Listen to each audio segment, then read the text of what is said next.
O Saber Direito desta semana é sobre Código de Defesa do Consumidor. O curso aborda os princípios e direitos básicos do consumidor, as novidades na relação de consumo e a jurisprudência atual. As aulas são com o professor Fabrício Bolzan. Olá, bem-vindo a mais um programa Saber Direito. Eu sou o Fabrício Bolzan e trabalharemos neste programa com o tema Responsabilidade do fornecedor nas relações de consumo, questões atuais da jurisprudência. Quando nós falamos em responsabilidade do fornecedor no Código de Defesa do Consumidor, nós temos que lembrar que a regra é a responsabilidade objetiva. O que vem a ser a responsabilidade objetiva? É aquela que independe da comprovação do dolo ou da culpa. Basta o consumidor comprovar que sofreu dano e que esse dano é decorrência de um produto ou de um serviço defeituosos. Quer seja um produto defeituoso, quer seja um serviço defeituoso, se eles foram a causa de um dano ao consumidor, esses elementos são suficientes para comprovar a responsabilidade do prestador do serviço, daquele que forneceu um produto no mercado de consumo. Isso é importante e facilita a vida do consumidor, tendo em vista que, na prática, não é muito fácil comprovar o dolo na sua intenção de prejudicar o consumidor ou a culpa em qualquer de suas modalidades, negligência, imprudência ou imperícia. Portanto, a regra no Código de Defesa do Consumidor é responsabilidade objetiva. Não se discute dolo, não se discute culpa em regra nas relações de consumo. Claro que nós vamos ver ao longo deste programa uma exceção a essa regra, mas a regra quase que absoluta é a responsabilidade objetiva do fornecedor. E a teoria que fundamenta essa responsabilidade objetiva é a teoria do risco. Toda atividade colocada no mercado de consumo cria um risco de dano ao consumidor. Concretizado esse dano, surge o dever de repará-lo, independentemente da comprovação de dolo ou de culpa. Conforme dito, basta demonstrar a presença de um produto defeituoso ou de um serviço defeituoso e um nexo de causalidade desse defeito com o acidente de consumo. E aí nós temos efetivamente um bom exemplo de responsabilidade objetiva. Então, eu ganho uma TV de presente ou eu compro uma TV, ao colocar na tomada, essa TV explode na minha cara. Temos aí um exemplo de acidente de consumo em que basta demonstrar que eu sofri esse acidente ao colocar a TV na tomada. Esse acidente de consumo me proporcionou danos e ao fornecedor surge o dever de reparar esses danos. Na base da teoria do risco-proveito, do direito civil clássico, no sentido de que aquele que aufere os lucros, os cômodos, deverá arcar com os incômodos, deverá arcar com as indenizações, com a responsabilidade decorrente da atividade desenvolvida. Portanto, falou em regra na responsabilidade prevista no Código de Defesa do Consumidor, lembrou exatamente que é uma responsabilidade objetiva, independe da comprovação de dolo, independe da comprovação de culpa. Maravilha? Outro ponto importante envolvendo responsabilidade no Código de Defesa do Consumidor é que ela pode ser de 4 espécies. Responsabilidade pelo fato do produto, responsabilidade pelo fato do serviço, responsabilidade pelo vício do produto ou responsabilidade pelo vício do serviço. Importante pontuar de início que nós temos uma grande diferença. Responsabilidade pelo fato, responsabilidade pelo vício. Quando falamos em responsabilidade pelo fato, nós estamos falando do acidente de consumo. Nós estamos falando, por exemplo, da TV que eu coloco na tomada e ela explode na minha cara. Esse, um acidente de consumo, um exemplo de responsabilidade pelo fato do produto. Quando falamos numa TV que é colocada na tomada e não liga, sem gerar qualquer acidente de consumo, nós temos um vício. Nós temos a chamada responsabilidade pelo vício, neste caso, do produto. Então, partilhamos o entendimento da corrente que diferencia produto viciado do produto defeituoso. É muito comum popularmente nós falarmos: a TV está com defeito porque ela não liga. Tecnicamente está errado esse conceito. A TV está com vício, por isso que ela não liga. Se ela estivesse com defeito, ela teria explodido, por exemplo, na cara do consumidor. Então, o defeito está relacionado com a insegurança e o vício está relacionado com a mera inadequação para os fins a que se destinam. Como assim, Fabrício? Defeito, acidente de consumo, vício, mera inadequação. Falou em defeito, lembrou disso, da TV que explode na cara do consumidor. Falou em vício, lembrou da TV que não liga. Portanto, defeito, acidente de consumo, vício, mera inadequação para os fins a que se destinam. Nós concordamos com essa corrente doutrinária que, aliás, vou mostrar ao longo desse programa, foi a corrente utilizada pelo Código de Defesa do Consumidor. Nós vamos ver que o Código de Defesa do Consumidor, ao definir o defeito, produto defeituoso, serviço defeituoso, os relaciona com a insegurança do produto ou do serviço.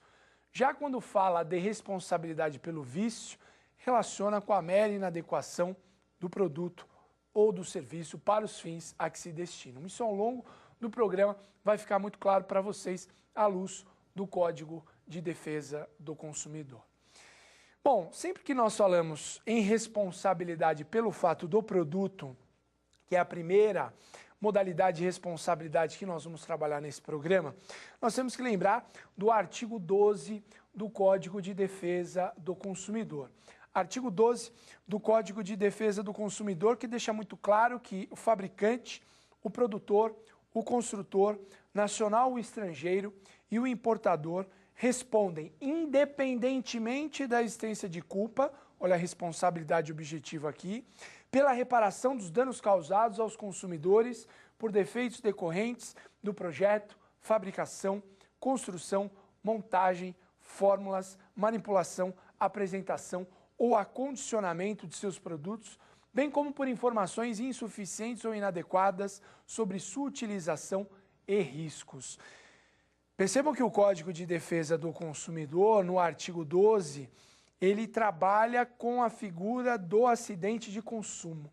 Ao tratar de fato do produto, ele fala de um acidente de consumo que é decorrência de um produto defeituoso. Por isso, fato do produto, responsabilidade pelo fato do produto. E o próprio artigo 12, parágrafo 1º, quando define o produto defeituoso, ele fala que é aquele que não atende às expectativas em relação à segurança que dele legitimamente se espera. Mais precisamente, o Código de Defesa do Consumidor, no artigo 12, parágrafo 1º, deixa muito claro que é defeituoso o produto que não oferece a segurança que dele legitimamente se espera, levando-se em consideração algumas circunstâncias relevantes, como a apresentação desse produto, o uso e os riscos que razoavelmente dele se esperam e a época em que foi colocado em circulação. Vamos trabalhar um pouquinho com essas circunstâncias relevantes para identificar o produto como sendo um produto defeituoso. Em primeiro lugar, pensando na apresentação do produto. Vimos em blocos anteriores deste programa Saber Direito que o Código não veda a colocação de produtos perigosos ou nocivos no mercado de consumo, desde que, dentro dos limites do razoável, a nocividade, a periculosidade, e desde que tenha a informação adequada e ostensiva sobre a nocividade e periculosidade deste produto ou serviço. O que eu quero dizer com isso, meus queridos colegas? Eu quero dizer que, quando o Código de Defesa do Consumidor fala na necessidade de bem apresentar de forma adequada o produto perigoso ou nocivo, nós estamos diante dessa circunstância da apresentação, que está no artigo 12, parágrafo 1º, inciso 1. A depender da forma como o produto é apresentado, ele pode ser considerado um produto defeituoso. O consumidor pode sofrer um acidente de consumo em razão de uma falha na informação no momento da apresentação deste produto. Tudo bem? Um outro ponto importante que está no Código de Defesa do Consumidor leva em consideração algo muito correlato, né? Os riscos que dele razoavelmente se esperam. há um risco no produto veneno para matar inseto, há um risco no produto faca, tesoura, mas se estiver dentro dos limites do razoável, sem problema nenhum. E um último ponto importante aqui de circunstância para caracterizar o produto defeituoso envolve a época em que o produto foi colocado em circulação.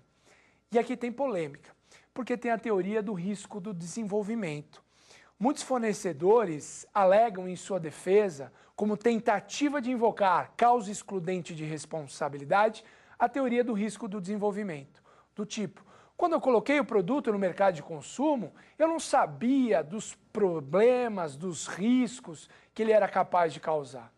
Um caso clássico da talidomida, que foi exatamente um remédio utilizado para acabar com o enjoo da mulher grávida e que gerou o nascimento de bebês com deformidades físicas, que foram considerados os filhos da talidomida. Invocou o fornecedor à época o quê? Quando eu coloquei esse produto no mercado de consumo, eu não sabia dos riscos que ele era capaz de produzir. Será que isso é suficiente para caracterizar uma causa excludente de responsabilidade?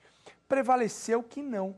Não é causa excludente de responsabilidade a alegação da teoria do risco do desenvolvimento. Não é suficiente para excluir a responsabilidade do fornecedor e invocar a teoria do risco do desenvolvimento. Então, mesmo para aqueles que gostam dessa teoria, que aceitam essa teoria como uma causa excludente, o que é minoria na nossa doutrina, eles invocam o quê? Ninguém na comunidade científica poderia ter conhecimento das consequências deste produto. Aí sim poderia se falar em teoria do risco do desenvolvimento como causa excludente. Mas, repito, essa é uma posição minoritária, prevalece doutrina e jurisprudência que a teoria do risco do desenvolvimento não é causa excludente de responsabilidade do fornecedor no mercado de consumo. Portanto, falou em produto defeituoso nos termos do artigo 12, parágrafo 1º do Código de Defesa do Consumidor, lembrou inicialmente desse texto legal. Produto defeituoso é aquele que não oferece a segurança que dele legitimamente se espera, levando em consideração circunstâncias relevantes como sua apresentação, os riscos que razoavelmente dele se esperam e a época em que foi colocado no mercado de consumo. Outro tema relevante e importante para nós nesse aspecto da responsabilidade do fornecedor envolve o chamado risco inerente. Nessa linha de raciocínio de que o Código de Defesa do Consumidor não proíbe a colocação de produtos e serviços perigosos ou nocivos no mercado de consumo, desde que, dentro dos limites do razoável e desde que tenha informação ostensiva e adequada sobre a nocividade e periculosidade desse bem, é importante lembrar que tem riscos, portanto, inerentes ao produto ou ao serviço. No caso do produto veneno, tem um risco inerente, veneno para matar insetos. No caso da faca, da tesoura, temos outros riscos inerentes. Então, o risco inerente por si só não é capaz de gerar o defeito no produto e, consequentemente, a responsabilidade do fornecedor. E aí, como o propósito é trazer jurisprudência atualizada, nós vamos analisar um julgado bem interessante, recente, do Superior Tribunal de Justiça. Estamos falando do recurso especial de número 1.656.614, que foi publicado em junho de 2017 no Diário Oficial. Envolve um tema interessante, ação de indenização por dano material e compensação por dano moral, acidente de trânsito, segurança, graves lesões, mecanismo de segurança, o airbag, risco inerente, produto defeituoso, excesso. O fato da utilização do airbag como mecanismo de segurança de periculosidade inerente não autoriza que as montadoras de veículos se eximam da responsabilidade em ressarcir danos fora da normalidade do uso e riscos que razoavelmente deles se esperam. Então, o caso concreto aqui apreciado pelo Superior Tribunal de Justiça foi um caso que envolvia exatamente uma questão de airbag, que é um elemento de segurança, mas que tem um risco inerente, estar fora dos padrões, estar fora dos limites da razoabilidade do que se entende por risco desse tipo de equipamento e causou lesões graves ao consumidor. Então, num caso como esse, não dá para a montadora alegar, olha, o airbag ele tem um risco inerente e, portanto, não houve defeito, não há falar em responsabilidade do fornecedor. Diz o STJ aqui, não pode se esconder a montadora por detrás do fato de ser o airbag um elemento de risco inerente dentro do carro. Não, muito pelo contrário, o airbag veio para salvar vidas e não para causar lesões ao consumidor. Então, neste caso aqui, foi considerado o defeito do produto e, consequentemente, o fornecedor foi responsabilizado. Tudo bem? Outro ponto interessante, quando falamos em responsabilidade pelo fato do produto, é lembrar na responsabilidade do comerciante, que está no artigo 13 do Código de Defesa do Consumidor. A responsabilidade do comerciante, no artigo 13 do CDC, envolve ou quando não consegue identificar o produtor, o fabricante, o consultor, o importador, ou quando essa identificação não é clara, ou pelo fato do comerciante não acondicionar adequadamente produtos do gênero alimentício. E o próprio artigo 13, no parágrafo único, ele fala do direito de regresso. Na cadeia de fornecedores, se um arcar com a responsabilidade sozinho, pagar diretamente indenização ao consumidor, esse que pagou tem direito de regresso em relação aos demais fornecedores da cadeia. E aí uma questão interessante do artigo 13, parágrafo único, que nos remete ao artigo 88 do CDC. Será que esse direito de regresso pode ser feito por meio da denunciação da lide? Como que funciona isso? Tudo bem, está reconhecido o direito de regresso no Código de Defesa do Consumidor, mas será que pode ser por meio da denunciação da lide? E mais uma vez, trazendo aqui o nosso livro Direito do Consumidor esquematizado, a gente tem que não é possível a denunciação da lide nos termos do artigo 88 do CDC. É vedada a denunciação da lide nos termos do artigo 88 do CDC. Diz o Código, na hipótese do artigo 13, parágrafo único deste Código, a ação de regresso poderá ser ajuizada em processo autônomo, facultada a possibilidade de prosseguir-se nos mesmos autos, vedada a denunciação da lide. Um tema que gera discussão e polêmica a respeito do assunto é, mas e se a denunciação da lide for favorável ao consumidor? Será que poderia ou não poderia fazer a denunciação da lide? E aí eu aproveito o ensejo para trazer mais uma obra para vocês no encontro de hoje, dos queridos amigos Flávio Tartucci e Daniel Assunção Neves, que é o Manual de Direito do Consumidor. Na obra Manual de Direito do Consumidor, Flávio Tartucci e Daniel Assunção, eles defendem que, se o objetivo da vedação é proteger o consumidor, evitando uma demora maior no tempo da duração do processo, parece ser viável que o consumidor, no caso concreto, renuncie a essa proteção legal, admitindo expressamente a denunciação da lide realizada pelo réu. E aí eu pergunto para você, seria possível, então, o consumidor renunciar a um direito como esse, que é o direito à vedação da denunciação da lide? Os autores muito bem pontuam. A denunciação da lide é vedada justamente para não atrasar ainda mais a reparação de danos do consumidor. Então, o grande objetivo é esse. Se você denuncia a lide naquele mesmo processo, o consumidor entra contra o dono do mercadinho, o mercadinho denuncia a lide ao produtor. Vai atrasar a reparação de danos. Vai demorar ainda mais para esse consumidor receber a indenização dele. Então, para evitar essa demora, vem o Código de Defesa do Consumidor e veda a denunciação da lide. Um outro fundamento da vedação. A ação de regresso entre fornecedores é pautada na responsabilidade subjetiva, em que se discute dolo ou culpa. A ação do consumidor contra o fornecedor, nós vimos, está na regra de responsabilidade objetiva. Então, diante desse contexto, seria possível renunciar à denunciação da lide, à vedação à denunciação da lide ao seu favor? O que vocês acham? Temos doutrina autorizada defendendo isso. Flávio Tartucci e Daniel Assunção no seu Manual de Direito do Consumidor. Neste ponto, nós estamos com a posição majoritária do Superior Tribunal de Justiça, no seguinte sentido, de que direito do consumidor, norma de ordem pública, não pode abrir mão. O consumidor não pode abrir mão de um direito previsto expressa ou implicitamente no Código de Defesa do Consumidor.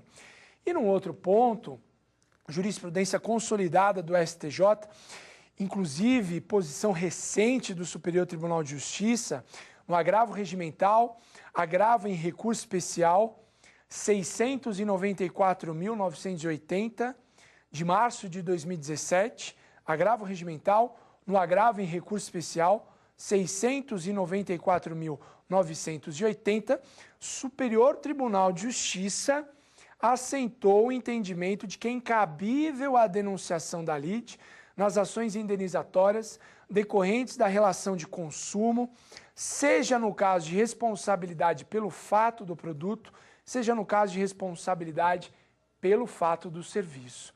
Então, neste ponto, nós concordamos, data vênia, aos grandes colegas e amigos, com o Superior Tribunal de Justiça. Primeiro, porque direito do consumidor é norma de ordem pública e interesse social, não pode abrir mão, não pode renunciar. E segundo, porque realmente facilita a vida do consumidor, de uma maneira geral, evitar a denunciação da lide. O fato de trazer uma nova pessoa ao processo, o fato de trazer um novo fundamento jurídico que é discutido ao ocupa na ação de regresso, numa ação pautada em responsabilidade objetiva, gera transtorno sem sombra de dúvidas e gera problemas para o consumidor. Atrasa em muito a reparação de danos desse consumidor. Então, de uma maneira geral, concordamos aqui com a posição consolidada pelo Superior Tribunal de Justiça. Um outro ponto interessante envolvendo responsabilidade pelo fato do produto são as causas excludentes de responsabilidade. Então, artigo 12, parágrafo 3º do Código de Defesa do Consumidor, ele fala que exclui a responsabilidade do fornecedor se ele demonstrar que não colocou o produto no mercado de consumo, que embora haja colocado, o defeito inexiste, ou se ele comprovar culpa exclusiva do consumidor ou de terceiro. Mas, Fabrício, como que ele vai provar que não colocou o produto no mercado de consumo? Olha, pode ser uma situação de um lote de medicamentos que foi constatado pelo fornecedor o defeito neste lote. O fornecedor coloca numa área para incinerar esses produtos e nesse meio tempo, antes da incineração, o lote é furtado do galpão da empresa farmacêutica. E é vendido por aí em transporte coletivo e camelôs. Infelizmente, a gente sabe que a falta de fiscalização propicia medidas como essa, remédios, medicamentos vendidos em transporte coletivo. E aí? E aí que o consumidor adquire num contexto como esse, sofre algum prejuízo e entra com ação contra o fornecedor, a empresa farmacêutica. Sem discutir essa questão de que foi vendido pelo camelô no mercado informal, pensando no tema aqui, ele, fornecedor, tem um boletim de ocorrência, ele demonstra que aquele produto integra aquele lote, aquela caixinha de numeração daquele lote que foi tido como um lote defeituoso, que seria incinerado em tal data, mas que foi furtado antes da incineração. Ele comprova que não foi ele que colocou o produto no mercado de consumo. É um exemplo de causa excludente de responsabilidade do fornecedor. Ou se ele, fornecedor, consegue demonstrar que o defeito inexiste. Vimos em programas anteriores a questão da inversão do ônus da prova e o fornecedor comprova que aquele produto em especial não tinha problema algum. Ótimo, também causa excludente de responsabilidade do fornecedor. E por fim, nós temos a responsabilidade excluída do fornecedor diante de um caso de culpa exclusiva do consumidor ou de terceiro. Então, o fornecedor coloca todas as informações ostensivas e adequadas a respeito de eventual nocividade, periculosidade, e ainda assim o consumidor vai e, por um mau uso exclusivo dele, sofre um prejuízo. O fornecedor comprova a culpa exclusiva do consumidor, excluída está a sua responsabilidade. Toda essa linha de raciocínio que fizemos para fato do produto, a gente faz também para fato do serviço, toda. Então o artigo 14 fala do serviço defeituoso, também por base de responsabilidade objetiva. O artigo 14, parágrafo 1º, fala que o defeito, ou melhor, o serviço defeituoso é aquele que não atende às condições de segurança que dele legitimamente se espera. E também fala no 12, ou melhor, no 14, parágrafo 3º, das causas excludentes de responsabilidade, com uma pequena diferença. Não dá para o prestador de serviço dizer que ele não prestou o serviço. O fornecedor do produto consegue, conforme no exemplo do furto, provar que não colocou o produto no mercado de consumo. Mas o fornecedor de serviço não tem como dizer isso. Não tem como dizer, não coloquei o produto, ou melhor, não prestei o serviço. Mas foi aqui, olha só, você que prestou, tem a nota. O consumidor consegue comprovar isso, ele não consegue alegar esse fato como causa excludente. Então a única diferença é essa. Vale também a questão que envolve a apresentação, a forma como o serviço foi prestado, causa excludente de responsabilidade. Envolve também essa questão de culpa exclusiva do consumidor ou de terceiro. Então, ou ele consegue comprovar que não existe defeito no serviço, ou ele consegue comprovar culpa exclusiva do consumidor ou do terceiro. E aí eu chamo a atenção para um ponto em comum do artigo 12, parágrafo 3º, e do artigo 14, parágrafo 3º. Causas excludentes de responsabilidade pelo fato do produto e pelo fato do serviço, que é exatamente a questão da culpa exclusiva do consumidor. Se for culpa concorrente do consumidor e não exclusiva dele, não exclui a responsabilidade do fornecedor. Culpa concorrente do consumidor pode até atenuar a sua responsabilidade, mas não exclui a responsabilidade do fornecedor. Mais uma vez, nós vamos trazer a doutrina do direito do consumidor esquematizado para trabalhar com vocês casos julgados pelo Superior Tribunal de Justiça envolvendo causa excludente de responsabilidade ou atenuação da responsabilidade diante da culpa concorrente do consumidor. Um primeiro caso interessante que a gente traz para vocês envolve a figura do consumidor do serviço de transporte coletivo que anda pelo lado de fora desse transporte coletivo, quer o ônibus, quer o trem. Julgado do Superior Tribunal de Justiça de número 1.034.302, recurso especial 1.034.302, fala exatamente dessa responsabilidade atenuada do prestador do serviço em razão da culpa concorrente do consumidor. A jurisprudência do STJ, diz o julgado, firmou entendimento no sentido de que a culpa concorrente entre concessionária do transporte ferroviário e vítima, seja pelo atropelamento desta por composição ferroviária, hipótese em que a primeira tem o dever de cercar e fiscalizar os limites da linha férrea, mormente em locais de adensamento populacional, seja pela queda da vítima adotando um comportamento de elevado risco quando viaja como pingente, coloca entre aspas o julgado do Superior Tribunal de Justiça. Pingente porque é o passageiro que anda pendurado pelo lado de fora. Então percebam que aqui nós temos uma culpa concorrente do consumidor, que nesse julgado atenuou a responsabilidade do fornecedor em metade da indenização fixada inicialmente em primeiro e segundo graus. O STJ reduz pela metade, identificando aqui uma culpa concorrente do consumidor. Então, fechando o raciocínio, culpa exclusiva do consumidor exclui a responsabilidade. Culpa concorrente atenua, mas não exclui a responsabilidade. Duas causas de excludente, de responsabilidade muito comuns e que eu tenho certeza que você vai se lembrar do primeiro ano da faculdade de Direito, são as causas de caso fortuito e força maior, que não estão presentes nem no artigo 12, parágrafo 3º, nem no artigo 14, parágrafo 3º. E aí a minha pergunta, será que caso fortuito e força maior são causas excludentes de responsabilidade do fornecedor no mercado de consumo? E prevalece que sim, sim. tanto na doutrina como na jurisprudência, prevalece que caso fortuito e força maior são causas excludentes de responsabilidade do fornecedor, desde que ocorram durante ou após a prestação do serviço público, ou após a prestação de um serviço colocado no mercado de consumo em geral, ou após a colocação do produto no mercado de consumo. Mas um cuidado tem que ser tomado aqui, que é a questão do fortuito interno e do fortuito externo. Quando falamos em fortuito interno, nós estamos falando de um acontecimento que tem relação com a atividade desenvolvida. E o fortuito interno, por ter relação com a atividade desenvolvida, não exclui a responsabilidade do fornecedor. Vamos pensar no exemplo. Banco, segurança do patrimônio do consumidor.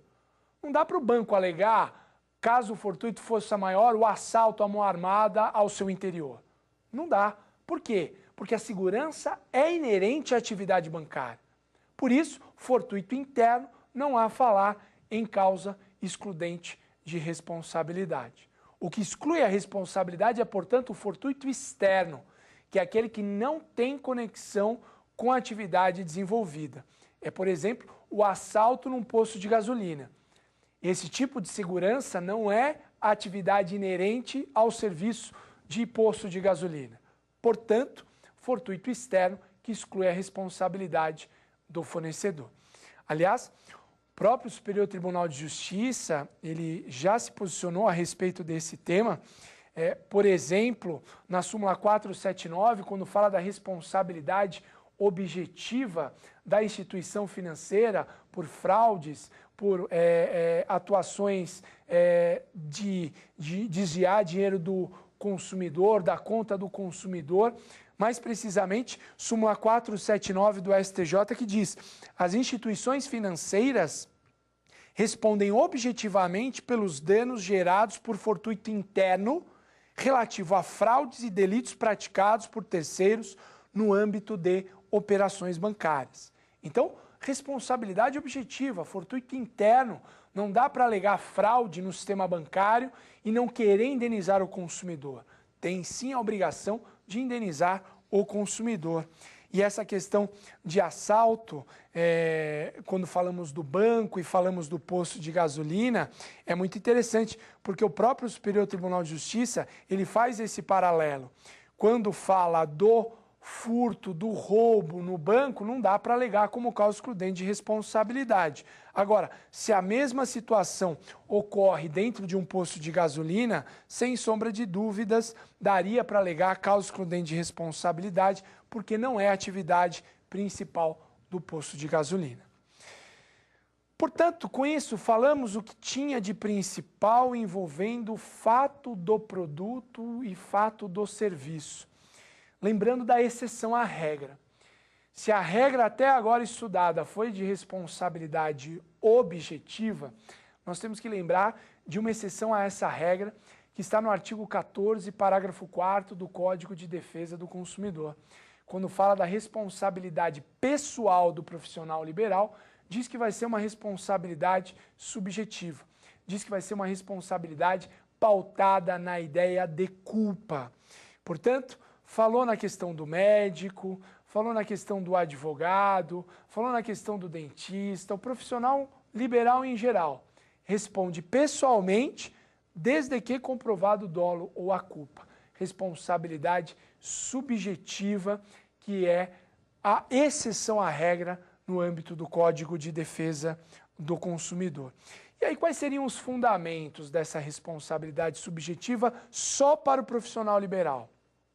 Um primeiro fundamento é a relação de fidúcia, de confiança que existe entre consumidor e médico, consumidor e advogado, consumidor e dentista. Existe uma relação de confiança. Ademais, o profissional liberal, ele é um profissional diferenciado. Não é que nem aquele serviço prestado em larga escala na sociedade de massa, de consumo. Não, é um serviço diferenciado. E também a atividade de meio. Falou em atividade do profissional liberal, é uma atividade de meio em regra, e não de resultado. Em que sentido? O profissional liberal vai utilizar todos os meios possíveis e imagináveis para atingir o resultado pretendido. mas ele não é obrigado a atingir esse resultado pretendido. Então, pensando no médico, ele vai fazer de tudo para curar o paciente, mas ele não é obrigado a curar o paciente. Pensando no advogado, ele vai fazer de tudo para ganhar uma causa, mas ele não é obrigado a ganhar uma causa, em regra. Porque você pode lembrar na figura do médico da cirurgia plástica de embelezamento. Não é uma atividade de resultado, cirurgia plástica de embelezamento? E em sendo uma atividade de resultado, nós voltaríamos para a regra da responsabilidade objetiva? O que você acha? E o tema é polêmico, né? O tema é polêmico. O Superior Tribunal de Justiça mesmo, ao falar desse tema, ele, num julgado de número, recurso especial 1.180.815, recurso especial 1.180.815, ele fala da culpa presumida do profissional liberal. Ele não fala que volta para a responsabilidade objetiva. Olha só, nas obrigações de resultado, a responsabilidade do profissional liberal da medicina permanece subjetiva. Cumpre ao médico, contudo, demonstrar que os eventos danosos decorreram de fatores externos e alheios à sua atuação durante a cirurgia. Então ele fala aqui de culpa presumida, ele fala de uma inversão. Senhor médico, comprove o senhor que não houve dolo, que não houve culpa nessa falha na cirurgia plástica de embelezamento. Portanto, tem aí uma certa polêmica a respeito do assunto. Tem gente que defende que voltaríamos para a responsabilidade objetiva e tem posição jurisprudencial, inclusive do STJ, falando que seria uma culpa presumida.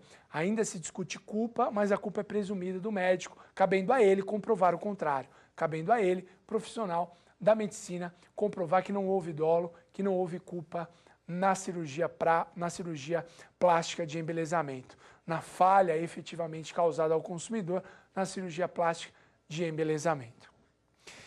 E com isso sim, nós fechamos a questão de responsabilidade pelo fato do produto, pelo fato do serviço, regra responsabilidade objetiva, exceção à responsabilidade subjetiva pessoal do profissional liberal.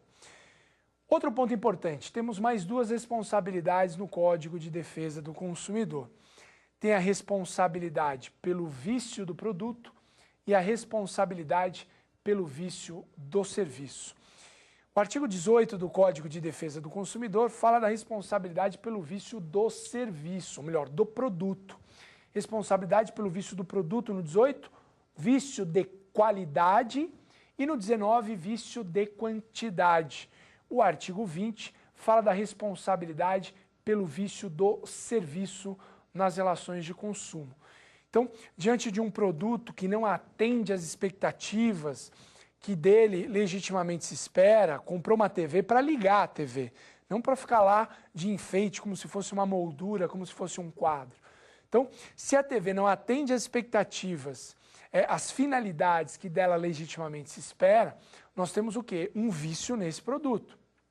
E cabe ao consumidor, nos termos do artigo 18, optar por uma das alternativas ali previstas. Aliás, quando falamos em artigo 18 do Código de Defesa do Consumidor, as alternativas dadas pelo CDC envolvem exatamente a possibilidade desse consumidor buscar um novo produto, escoimado aí do vício, restituição daquilo que pagou indevidamente, sem prejuízo de eventuais perdas e danos. Então, ele tem alternativas importantes previstas no artigo 18 do Código de Defesa do Consumidor.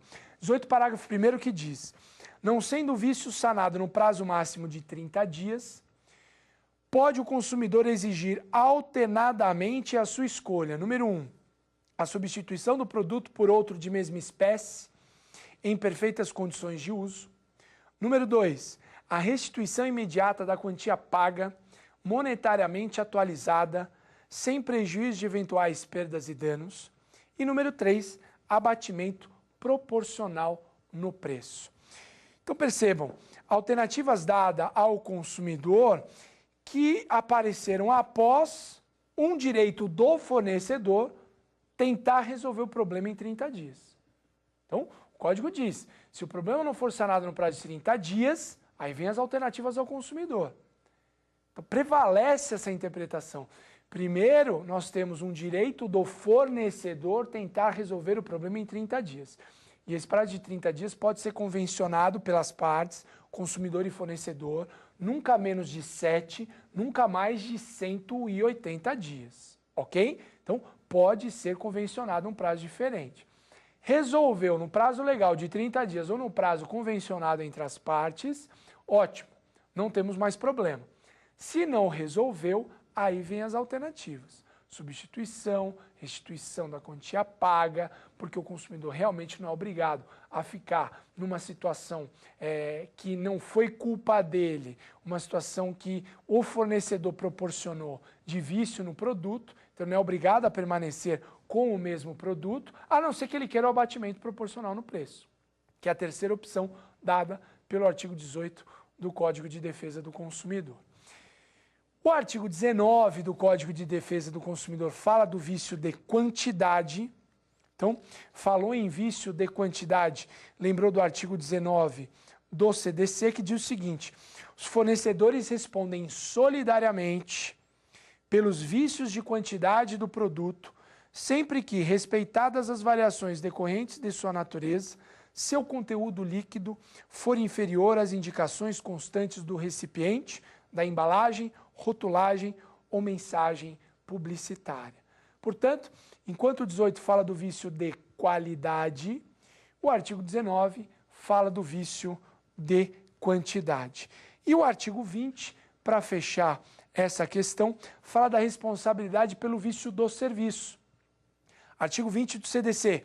O fornecedor de serviço responde pelos vícios de qualidade que os tornem impróprios ao consumo ou lhes diminuam o valor, assim como por aqueles decorrentes da disparidade com as indicações constantes da oferta ou mensagem publicitária, podendo o consumidor exigir alternativamente e a sua escolha.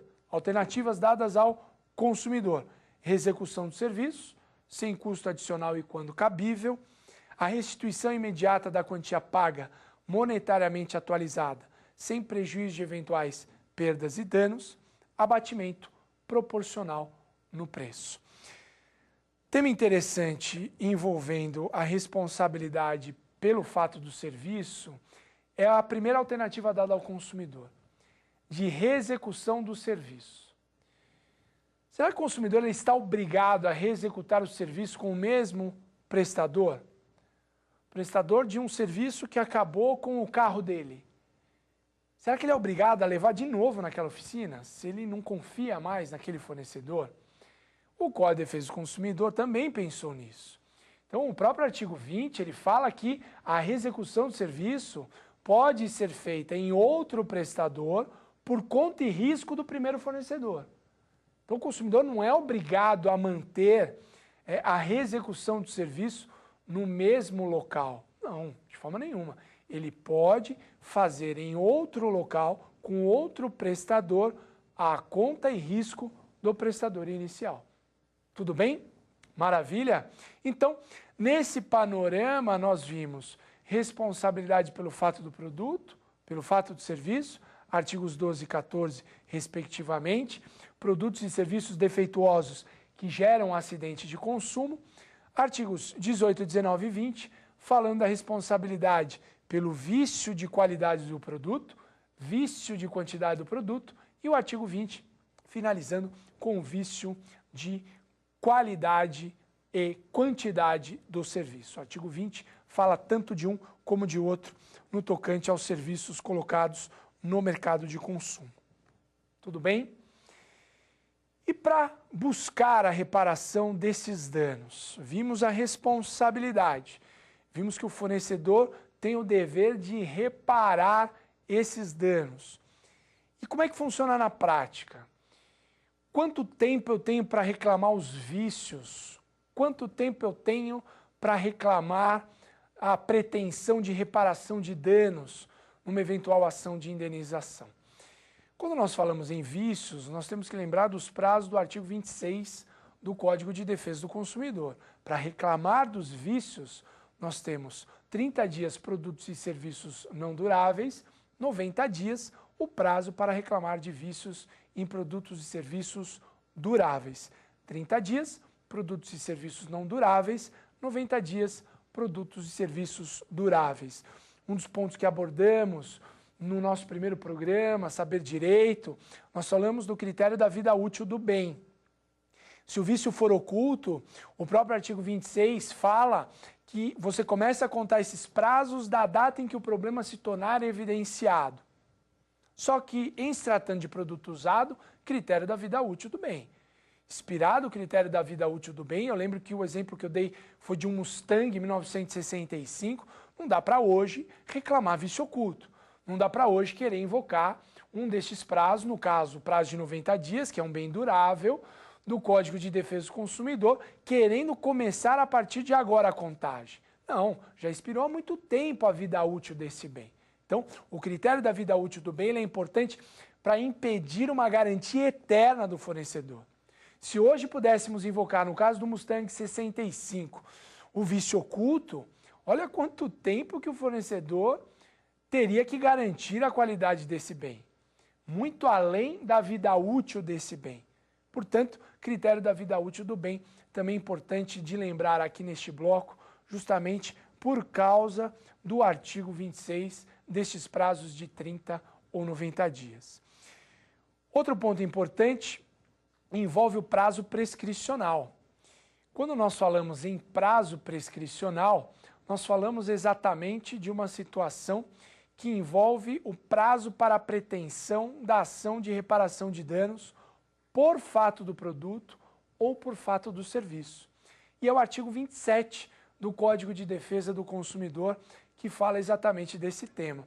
Ele fala num prazo de 5 anos para entrar com a ação de reparação de danos morais ou materiais por fato do produto ou fato do serviço. Perceba que o artigo 27, ao especificar que o prazo prescricional ali presente de 5 anos está relacionado única e exclusivamente com o fato do produto ou do serviço, ele quer dizer o quê? Ele quer dizer que qualquer outra pretensão que não seja de acidente de consumo tem que buscar o amparo na prescrição do Código Civil. Isso mesmo, falou em responsabilidade pelo fato do produto ou do serviço, tem o amparo no artigo 27 do Código de Defesa do Consumidor.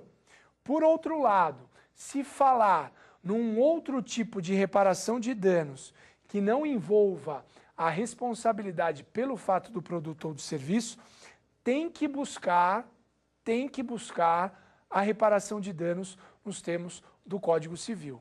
Então, tem alguns casos que nós trazemos aqui no nosso livro Direito do Consumidor Esquematizado, que envolve, por exemplo, o prazo ano contra o segurador para a indenização, que foi aí uma indenização que extrapolou ou a seguradora não quer pagar a indenização ou quer pagar só metade da indenização.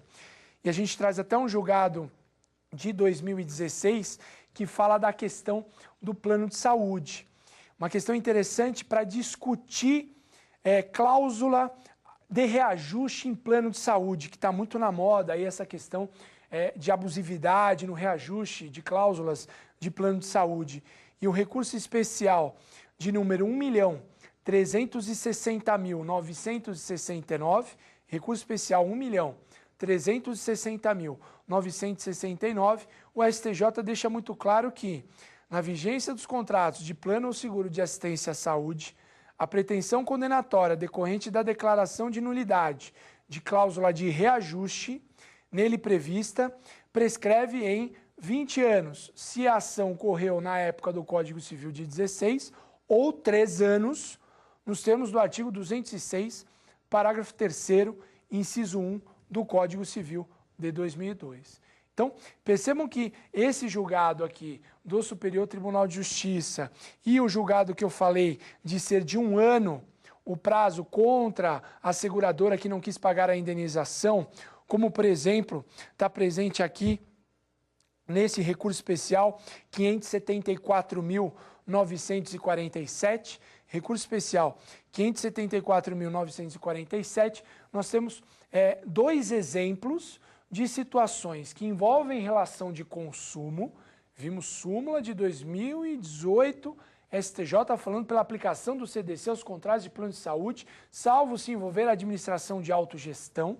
Então, são questões envolvendo relação de consumo, também seguradora, de automóvel, de vida, eu aplico o Código de Defesa do Consumidor, mas eu não vou aplicar o prazo prescricional de 5 anos do Código de Defesa do Consumidor.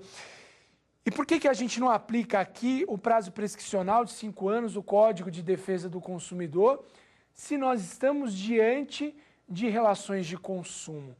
Porque não são relações envolvendo acidente de consumo. O artigo 27 do Código de Defesa do Consumidor, quando ele fala do prazo prescricional de 5 anos, ele deixa muito claro que está relacionado este prazo com acidente de consumo. Ou é uma reparação de danos decorrente de um fato do produto, ou é uma reparação de danos decorrente de um fato do serviço. É acidente de consumo. Qualquer outra pretensão que não envolva o tema de acidente de consumo, num diálogo entre as fontes, nós vamos buscar exatamente a prescrição do Código Civil. Dei dois exemplos aqui do artigo 206, uma de 1 ano, no caso da seguradora que não quer pagar a indenização, não quer pagar a indenização completa, e o outro de 3 anos, envolvendo a pretensão de buscar a indenização por reajuste indevido no contrato de plano de saúde. Um último tema que eu gostaria de abordar com vocês, que envolve uma questão bastante polêmica, é a chamada garantia estendida, hoje comumente aplicada no mercado de consumo. Essa garantia estendida que nós encontramos quando vamos comprar uma TV, uma geladeira, o fornecedor fala, olha, tem a garantia legal, né, de 3 meses, de 90 dias, mas se o senhor quiser, o senhor pode levar uma garantia estendida de 1 ou 2 anos, por mais aí um valor X. E muitas pessoas acabam contratando essa garantia estendida. Eu gostaria de chamar a atenção de vocês, e nós chamamos a atenção no livro, que na nossa visão isso é uma prática abusiva. Por que é uma prática abusiva na nossa visão? Eu lhes disse há pouco a questão do vício oculto.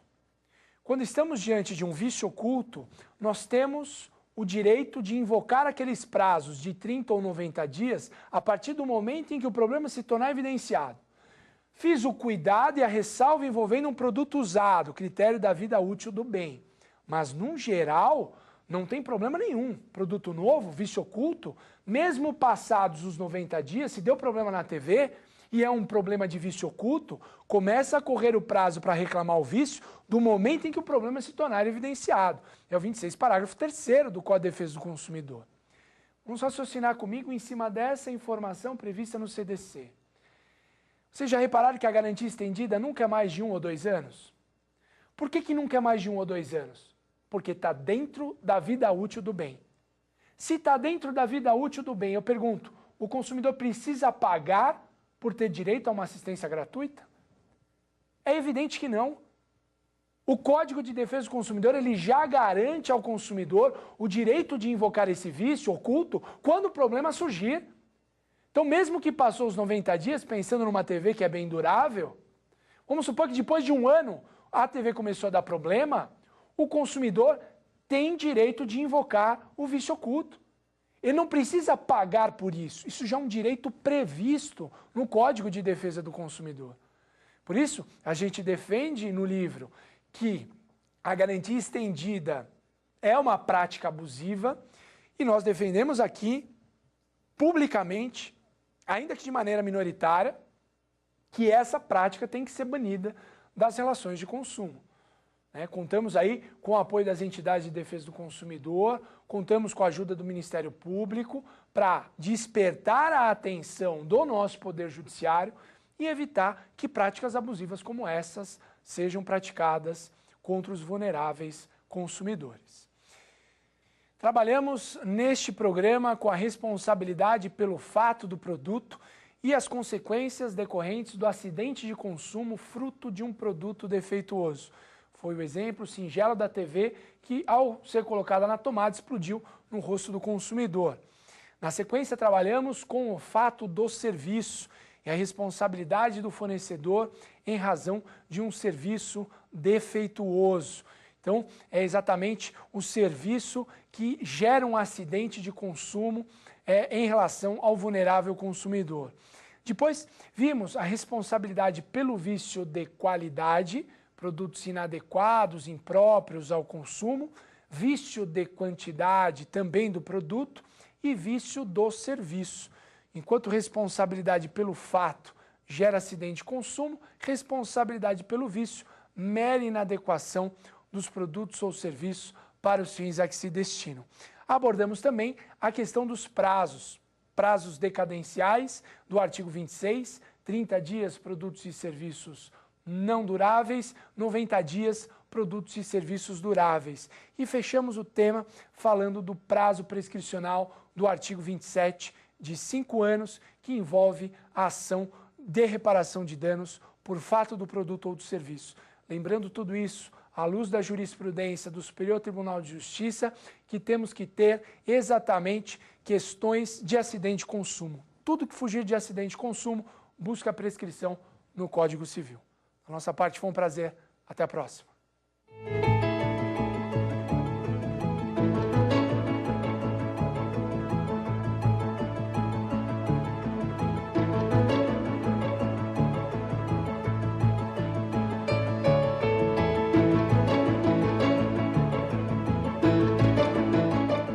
Gostou das aulas? Qual tema você quer estudar aqui? Mande sua sugestão para o nosso e-mail saberdireito@stf.jus.br ou para o WhatsApp da TV Justiça. O número é este aí que aparece na tela. Você pode ainda estudar pela internet. É só acessar tvjustiça.jus.br.